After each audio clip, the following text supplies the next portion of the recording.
আপনি কি সত্যিই কানাডাতে পড়তে যেতে চান, কিন্তু ভিসার কথা ভাবলেই ভয় লাগে? মনে হয় আমার ভিসা রিফিউজ হয়ে যাবে না তো? আসলে আপনি একা না। প্রতি বছর বাংলাদেশ থেকে হাজার হাজার স্টুডেন্ট চায় কানাডাতে পড়তে যেতে। আনফরচুনেটলি সঠিক গাইডলাইনের অভাবে তাদের স্বপ্ন এখানেই থেমে যায়। Weak study plan, fake documents, bank problem, wrong course selection এবং weak test to Bangladesh.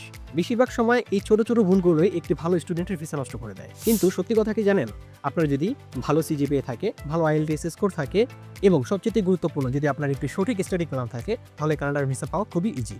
R Canada মানে শুধু পড়াশোনা না, এটা মানে বিশ্বমানের শিক্ষা, পার্ট টাইম জব এবং ভবিষ্যতে পার্মানেন্ট রেসিডেন্সির পথ। তবে একটা জিনিস খুব মনে রাখবেন, ব্যাঙ্গের সাথের মতো অনেক এজেন্সি আছে যারা শুধু আপনার ফাইলই সাবমিট করে, ভিসা পাওয়ার মতো কোনো স্ট্র্যাটেজি বানায় না। ফলাফল আপনার ভিসা না পাওয়া, টাকা নষ্ট এবং আপনার স্বপ্ন ভেঙে যাওয়া। ম্যাপেল ট্রি এডুকেশনে আমরা শুধু আপনার ফাইলই জমা দিই না, আমরা বানাই ভিসা উইনিং স্ট্র্যাটেজি। আপনার প্রোফাইল, আপনার ব্যাংক এবং আপনার স্টাডি প্ল্যান প্রথমে সবকিছু বিশ্লেষণ করে এরপরে আমরা আবেদন করি। তাই আপনি যদি সত্যিই কানাডাতে পড়তে যেতে চান, তাহলে আর সময় নষ্ট না করে এখনই ম্যাপেল ট্রি এডুকেশনের সঙ্গে যোগাযোগ করুন অথবা স্ক্রিনে দেওয়া নাম্বারে কল করুন। ম্যাপেল ট্রি এডুকেশন আপনার কানাডাতে পড়তে যাওয়ার বিশ্বস্ত পার্টনার।